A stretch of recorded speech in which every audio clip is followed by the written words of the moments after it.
BJD इस्तीफा देले विधायक प्रेमानंद नायक प्राथमिक सदस्य पदरू देले इस्तीफा केन्दुझर जिला तेलकोई विधायक तथा पूर्वतन मंत्री थिले प्रेमानंद बीजेडी सुप्रीमो नवीन पट्टनायक को चिठी लिखि प्रेमानंद नायक इस्तीफा देइछन्ती गत अक्टोबर 12 तारिख में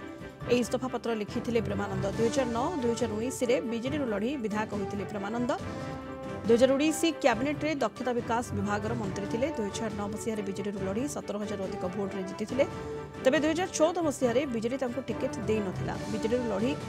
14,000 भोट्रे बाजी मारी वेदव्यास नायक पुणी 2019 प्रेमानंद बीजेडी लड़ी बाजी मारी 6,000 भोट्रे से जीति भोट व्यवधान जीति राज्य सरकार रे दक्षता विकास मंत्री थे जून 2022 मसीह मंत्री पदरू इस्तीफा देथिले प्रेमानंद ସେଭଳି ଅଣଦେଖା କରାଯିବାର ମୁଁ ଅନୁଭବ ସେମିତି କରିନି କାହିଁକିନା ଦଳ ମାନ୍ୟବର ମୁଖ୍ୟମନ୍ତ୍ରୀ ଆମର ଦଳର ସର୍ବୋଚ୍ଚ ନେତା ସବୁବେଳେ କହିଥାନ୍ତି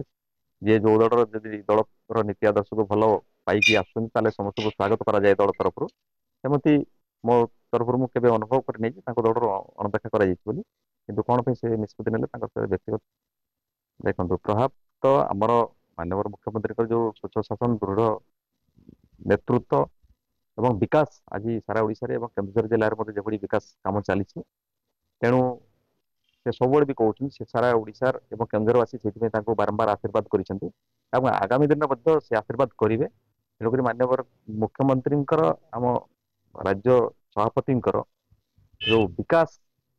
ଏବଂ ସ୍ୱଚ୍ଛ ଶାସନ ଦୃଢ଼ ନେତୃତ୍ୱ ସେଇଟା ହିଁ ଆମର ମାଧ୍ୟମ ହବ ତେଣୁକରି ସେଭଳି ମୁଁ ଅନୁଭବ କରୁନି ମଝିରେ ଯେତେବେଳେ କିଛି ଗୋଟେ କାର୍ଯ୍ୟକ୍ରମରେ ମୁଁ ବ୍ୟକ୍ତିଗତ ଭାବରେ ଯୋଗାଯୋଗ କରିଥିଲି ସେତେବେଳେ ସେ କହିଥିଲେ ତାଙ୍କ ସ୍ୱାସ୍ଥ୍ୟଗତ କାରଣ ଯୋଗୁଁ ଅନୁପସ୍ଥିତ ରହୁଛନ୍ତି ବୋଲି ମାନେ ସେମିତି କିଛି ରାଜନୀତି କାରଣ ସେମିତି କିଛି କହିନାହାନ୍ତି।